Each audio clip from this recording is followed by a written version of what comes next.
Across the ancient world, from Egyptian temples to Greek academies, from spiral carvings on megaliths to the geometry of galaxies, there's a pattern, a code, a signature of something deeper. Plato once hinted enigmatically that there exists a golden key, a hidden principle that unifies all the mysteries of the universe.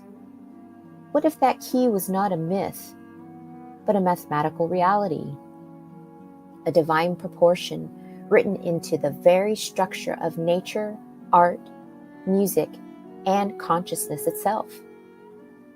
Here at the Pixel Tea, we will look into the deeper meaning of the golden ratio, the sacred spiral, and the idea that mathematics is not just a human invention, but the language of God. We'll explore Plato's vision of a cosmos shaped by geometry and reason, the logos, and how this golden key might connect everything from the growth of sunflowers to the motion of galaxies, from the proportions of the human body to the ancient symbols carved into stone. To Plato, the cosmos was not a machine, it was a living being, shaped by geometry and animated by the logos. The golden key may well be the divine proportion, the harmonic ratio by which the one becomes the many, and through which the soul may return to the one. In our last stream, we explored the first episode of the Inner Worlds, Outer Worlds documentary series, an episode titled Akasha, which introduced the idea of a primordial field or source behind all existence. Tonight, we're diving into the next chapter, the spiral, a visual and philosophical exploration of one of the most ancient and universal symbols in human history. From galaxies to shells, from sacred art to DNA, the spiral shows up everywhere, and this episode presents it as more than just a shape. It's a key to understanding the hidden structure of the universe.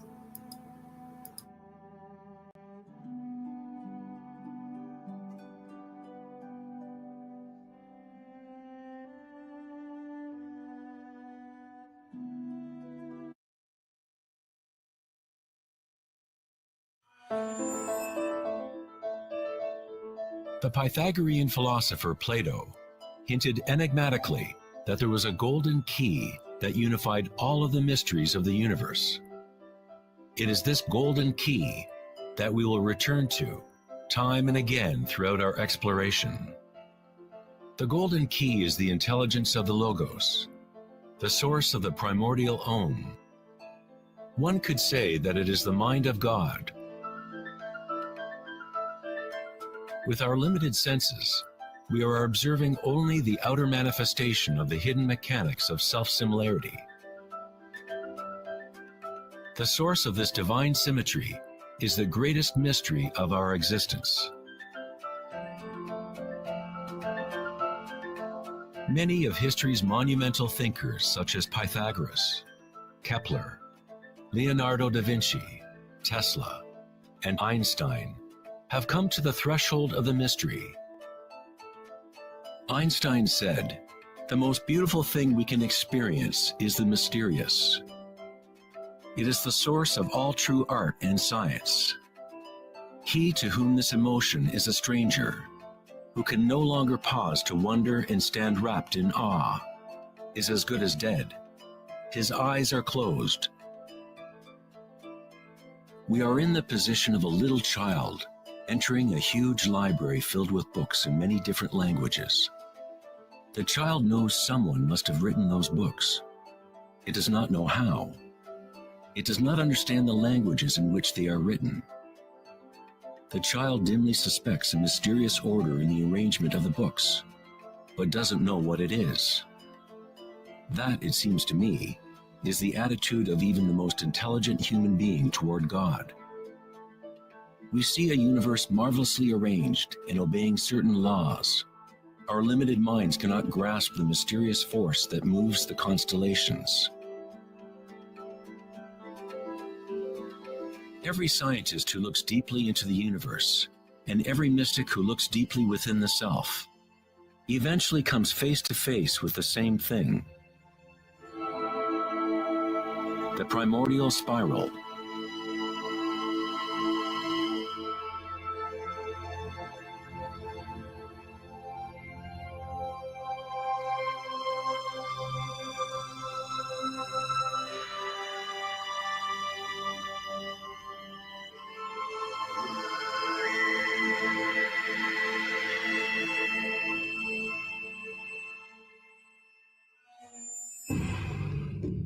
A 1,000 years before the creation of the ancient observatory at Stonehenge, the spiral was a predominant symbol on Earth. Ancient spirals can be found in all parts of the globe. Thousands of ancient spirals such as these can be found all over Europe, North America and New Mexico, Utah, Australia, China, Russia, virtually every indigenous culture on Earth. The ancient spirals symbolize growth, expansion, and cosmic energy embodied within the sun and the heavens. The spiral form is mirroring the macrocosm of the unfolding universe itself. In native traditions, the spiral was the energetic source, the primordial mother. The Neolithic spirals at Newgrange, Ireland date back 5,000 years.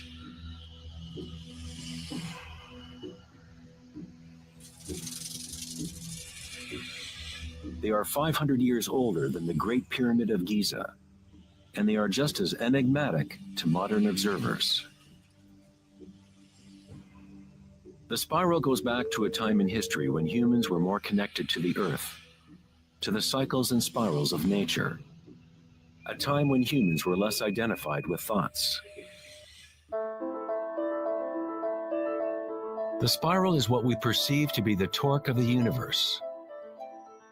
Prana, or creative force, swirls Akasha into a continuum of solid forms. Found at all levels between the macrocosm and the microcosm, from spiral galaxies to weather systems, to the water in your bathtub, to your DNA,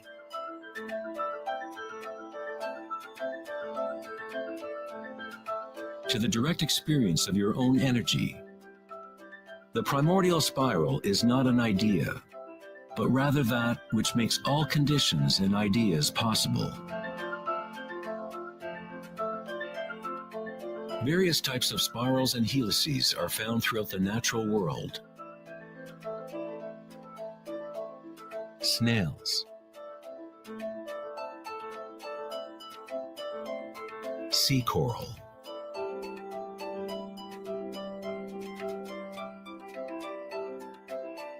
spiderwebs,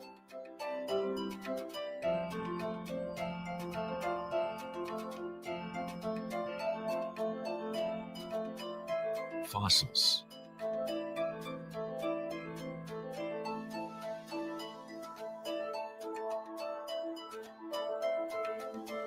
seahorses' tails,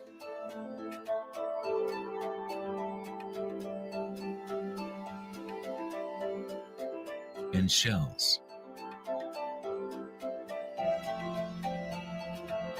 Many spirals appearing in nature are observable as logarithmic spirals, or growth spirals.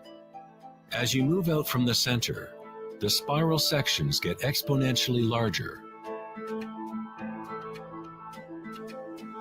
Like Indra's net of jewels, logarithmic spirals are self-similar, or holographic, such that the characteristics of every part are reflected in the whole. 2,400 years ago in ancient Greece, Plato considered continuous geometric proportion to be the most profound cosmic bond. The golden ratio, or divine proportion, was nature's greatest secret. The golden ratio can be expressed as the ratio of A plus B to A is the same as the ratio of A to B. To Plato, the world's soul binds together into one harmonic resonance. The same pentagonal pattern that exists in a starfish or in a slice of okra can be seen in the path of the planet Venus, traced in the night sky over an 8-year period.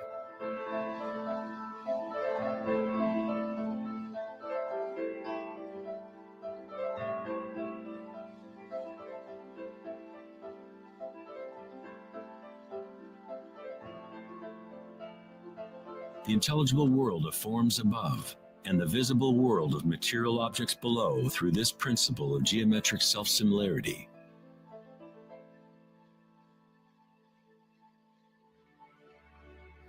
From the self-similar spiral patterns of the Romanesco broccoli to the arms of galaxies, logarithmic spirals are a ubiquitous and archetypal pattern. Our own Milky Way galaxy has several spiral arms which are logarithmic spirals with a pitch of about 12 degrees. The greater the pitch of the spiral, the tighter the turns. When you observe a plant growing in time-lapse video, you witness it dancing with the spiral of life.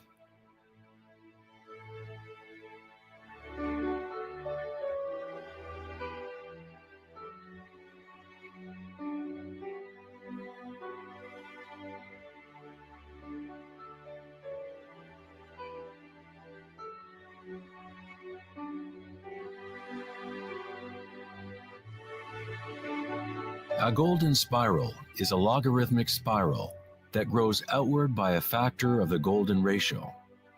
The golden ratio is a special mathematical relationship that pops up over and over in nature.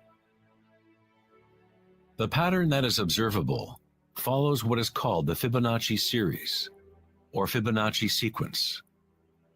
The Fibonacci series unfolds such that each number is the sum of the previous two numbers.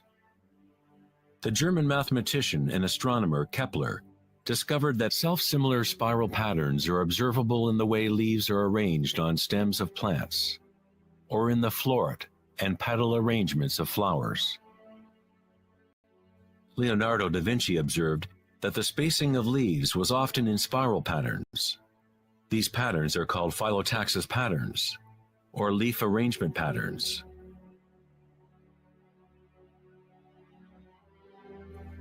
Phyllotaxis arrangements can be seen in self-organizing DNA nucleotides.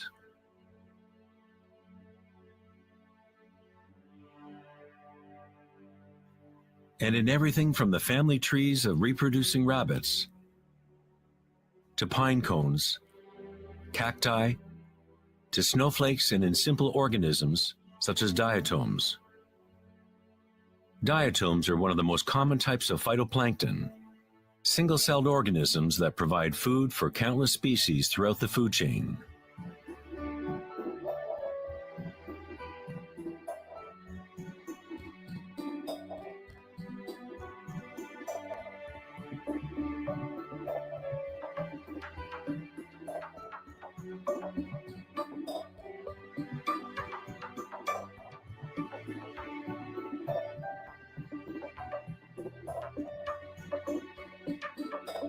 How much math do you need to know to be a sunflower or a bee?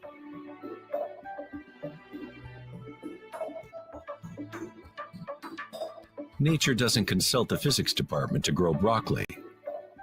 The structuring in nature happens automatically. Scientists in the field of nanotechnology use the term self-assembly to describe the way complexes are formed, such as in the initial hexagonal phase of DNA formation.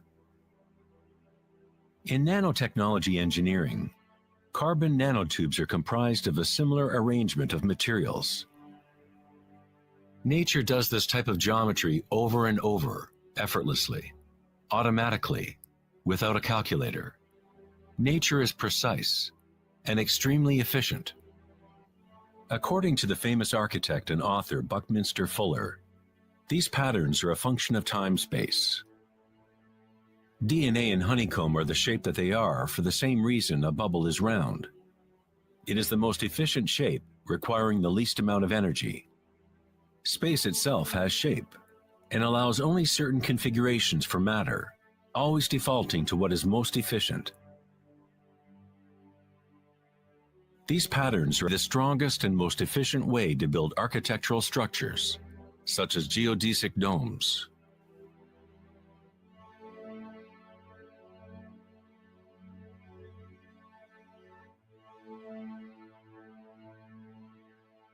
Logarithmic spiral patterns allow plants maximum exposure to insects for pollination, maximum exposure to sunlight and rain, and allow them to efficiently spiral water towards their roots. Birds of prey use the logarithmic spiral pattern to stalk their next meal. Flying in a spiral is the most efficient way to hunt.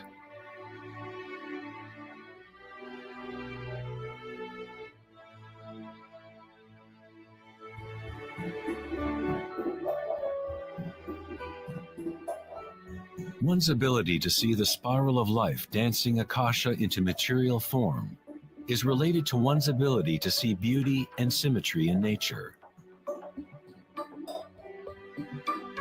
Poet William Blake said, "The vegetative universe opens like a flower from the earth's center, in which is eternity.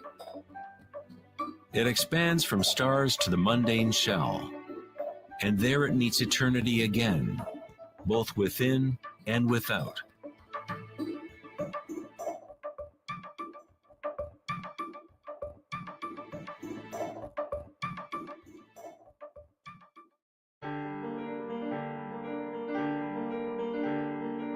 The study of patterns in nature is not something that is very familiar in the West. But in ancient China, this science was known as Li. Li reflects the dynamic order and pattern in nature.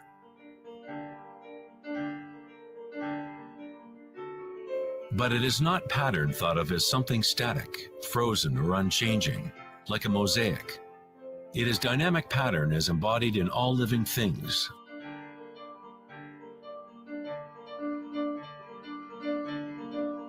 The arteries of leaves, the markings of the tortoise and the vein patterns on rocks are all expressions of nature's secret language in art. The labyrinth is one of many Li patterns. It is found in coral structures, mushrooms like the morel,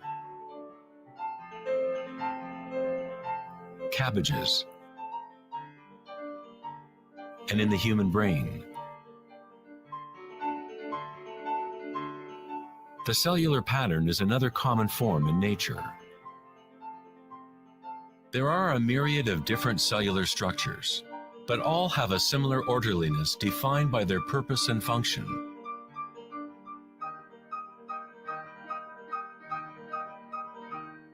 It is easy to be mesmerized with the constant play of forms.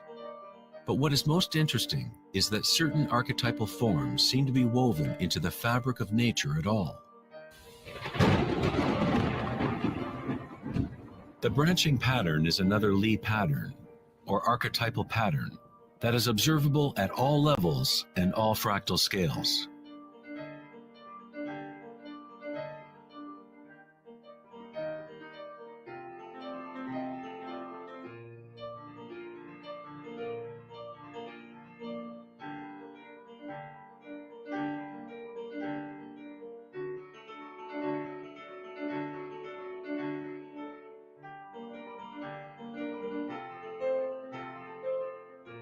Take, for example, this incredible image of a supercomputer simulation known as the Millennium Run, showing the distribution of dark matter in the local universe. It was created by the Max Planck Society in Germany. Dark matter is essentially what we previously thought of as empty space. It is like an invisible nervous system that runs throughout the universe.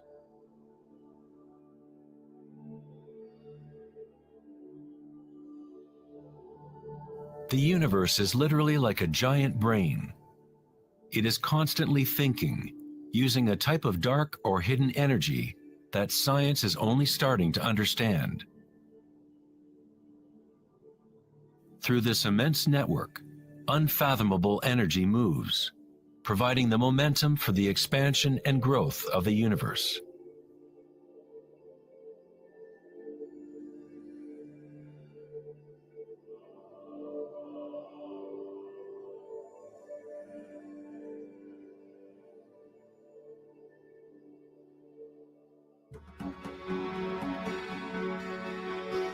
Nature creates branching patterns automatically when we set up the right conditions. Nature is an art-generating machine, or a beauty-creating engine. Here, electricity is being used to grow silver crystal branches. The footage is time-lapsed as they grow over several hours. The crystals form on the aluminum cathode, as ions are electrodeposited from a silver nitrate solution. The formation is self-organizing. You are seeing artwork generated by nature itself. Johann Wolfgang von Goethe said, "Beauty is a manifestation of secret natural laws, which otherwise would have been hidden from us forever."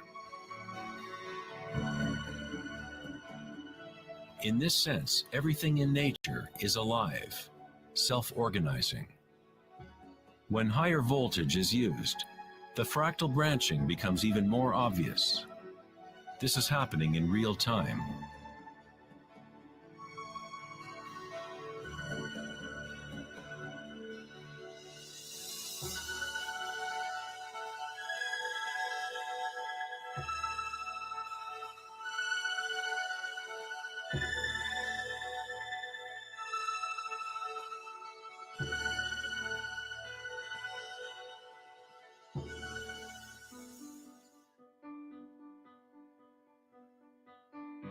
In the human body, tree-like structures and patterns are found throughout.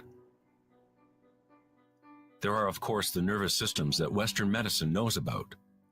But in Chinese, Ayurvedic, and Tibetan medicine, the energy meridians are a central component to understanding how the body functions. The nadis, or energy meridians, form tree-like structures. A post-mortem examination will not reveal the chakras or the nadis. But that does not mean they do not exist. You need to refine your tool that you use to look. You must first learn to quiet your own mind. Only then you will observe these things first within yourself. In electrical theory, the less resistance in a wire, the more easily it can carry energy.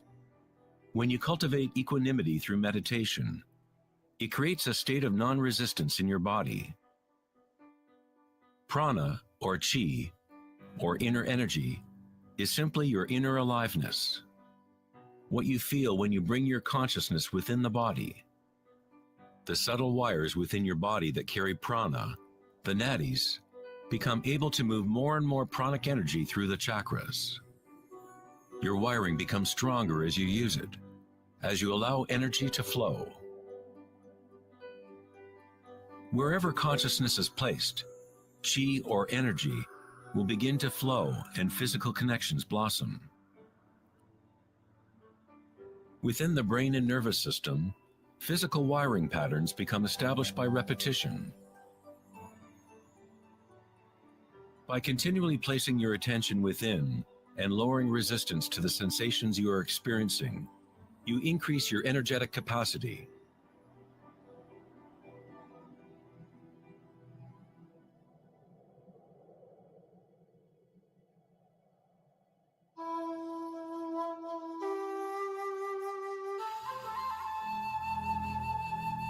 In Taoism, the yin-yang symbol represents the interpenetration of the spiral forces of nature. The yin-yang is not two and not one. The ancient concept of the hara is represented by a yin-yang, or spiral swirl. It is the power center located in the belly below the navel. Hara means literally sea or ocean of energy. In China, the hara is called the lower dantian. In many forms of Asian martial arts, the warrior with strong hara is said to be unstoppable. In the samurai tradition, one form of ritual suicide, or seppuku, was harakiri, was often mispronounced as harikiri. It means to impale one's hara, thereby cutting off one's chi, or energy channel. Moving from this center creates the grounded, graceful movement that you see not only in martial arts,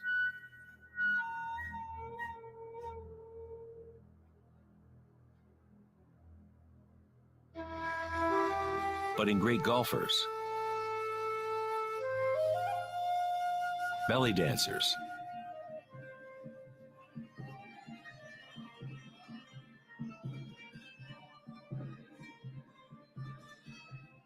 and Sufi whirling dervishes.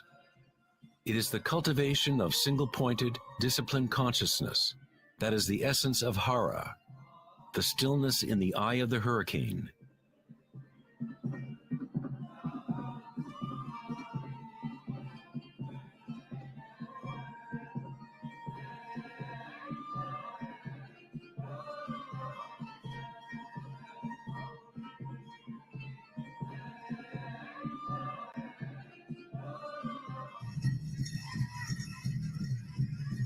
It is the gut instinct in connection to one's energy source.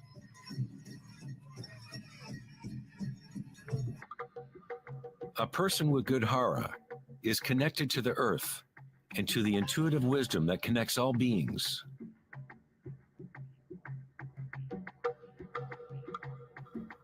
To think with your belly, hara dekanganase, is to tap into your inner wisdom.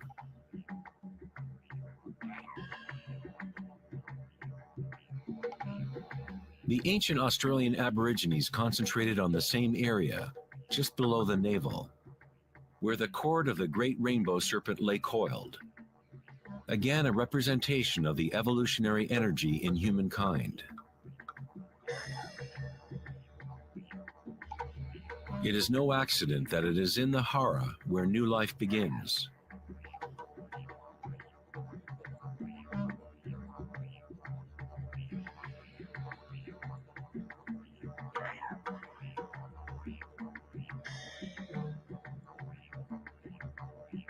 The enteric nervous system, sometimes referred to as the gut brain, is capable of maintaining a complex matrix of connections similar to the brain in the head, with its own neurons and neurotransmitters. It can act autonomously, that is, with its own intelligence. You could say that the gut brain is a fractal version of the head brain, or perhaps the head brain is a fractal version of the gut brain. A healthy bear has strong hara. When a bear knows where to forage for herbs, it follows the movement of chi through its senses, centered in the hara or belly. This is the bear's connection to the dream lodge, the place in native traditions where all knowledge comes from, to the spiral of life.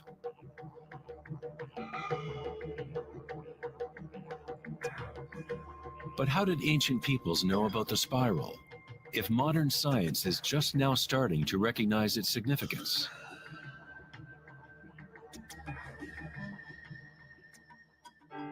Ask the bees, for they have not forgotten how to love. Bees have a special connection to the source, as part of a symbiotic system, helping beauty and diversity to flourish. They are a bridge between the macrocosm and the microcosm. There is one heart that connects all, a hive mind, if you will. Like an open brain, the hive sends out its dreams into the world to be manifested.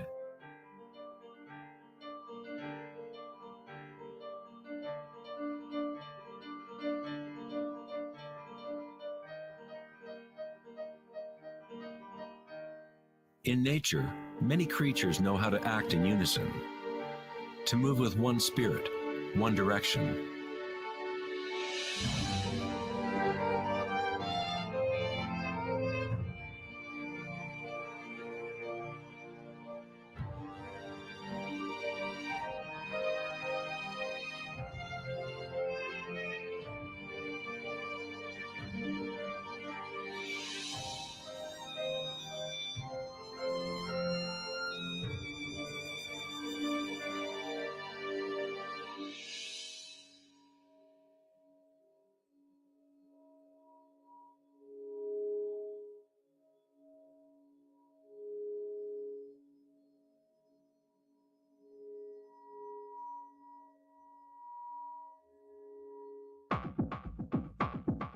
but not all benefit the other species around them. For example, the locust will devour everything in its path. A locust has no choice but to act like a locust. It will never make honey or pollinate plants the way a bee does. A locust's behavior is rigid, but a human is unique in that we can act like a bee or we can act like a locust. We are free to change and manipulate the patterns of how we interact with the world. We can exist symbiotically or as a parasite.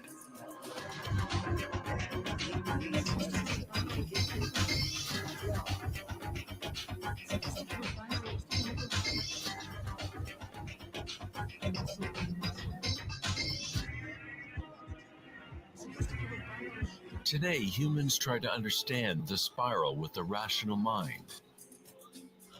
But it was never thinking that connected us to the spiral of life. We have always been connected.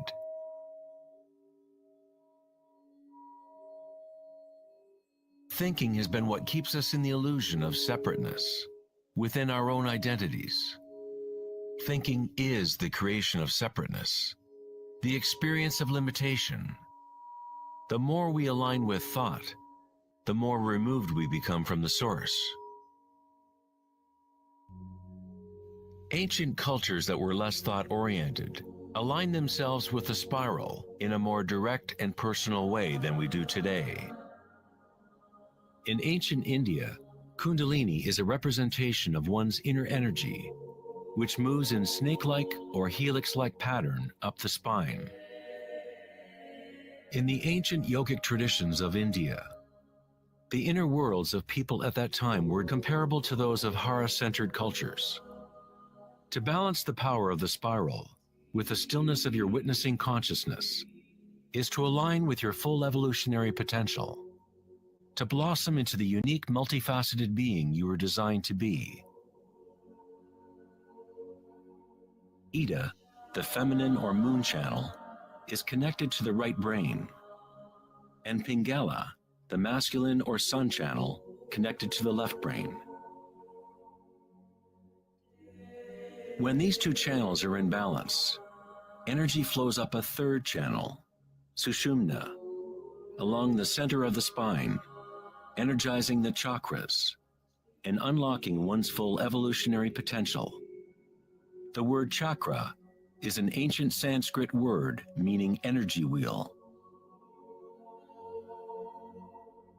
Kundalini is nothing less than the primordial spiral that dances your human life into existence.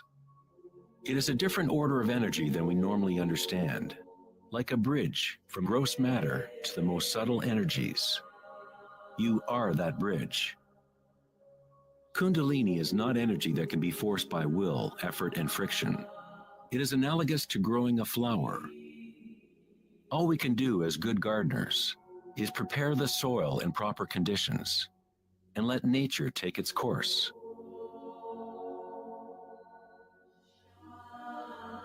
If you force a flower to open prematurely, you will destroy it. It grows with its own intelligence, with its own self-organizing direction. The egoic mind, which fixates on the outer world, is what keeps you from experiencing your true inner vibratory nature. When consciousness is turned within, it becomes like the sun's rays, and the lotus within begins to grow. As Kundalini awakens within oneself, one begins to see the signature of the spiral in all things, in all patterns within and without. This spiral is the link between our inner worlds and our outer worlds.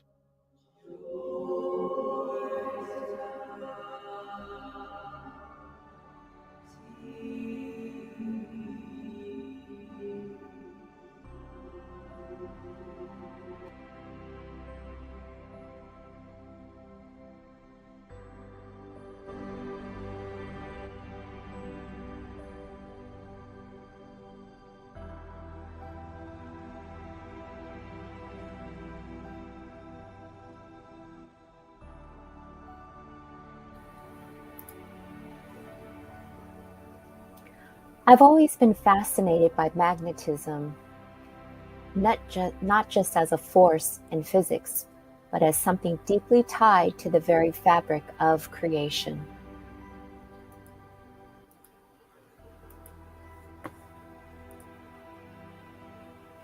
It's invisible, yet it shapes everything from atoms to galaxies. The more I learn about it, the more I see how it connects to energy and vibration and even consciousness. That's why I love sharing what I discover, because magnetism isn't just science. It's a key to understanding the hidden architecture of reality. As I close today's stream, let's take a moment to reflect on what we've explored. From the whispers of Akasha, the primordial field behind all things, to the ever unfolding spiral, we've been tracing a thread, a pattern, a key. This spiral isn't just a shape, it's a signature, etched into the fabric of the galaxies, the structure of flowers, the rhythm of our breath, and even the geometry of thought of itself. Plato may have only hinted at the golden key, but through the lens of sacred geometry, the golden ratio, and the logos, we begin to see it. A unifying intelligence, not just behind the universe, but within it. And perhaps the true key, the real mystery, isn't just found in the math or the form. It's found in our ability to recognize it, to feel it, and to awaken to it. May the spiral guide your steps, unfolding truth with every turn. May the golden key find your hand when the door of wonder appears. May the hidden harmony of the cosmos echo softly in your heart, reminding you that you are not separate from the pattern. You are the pattern. As I've said before, challenge what you know, embrace what you don't, and let curiosity be your compass.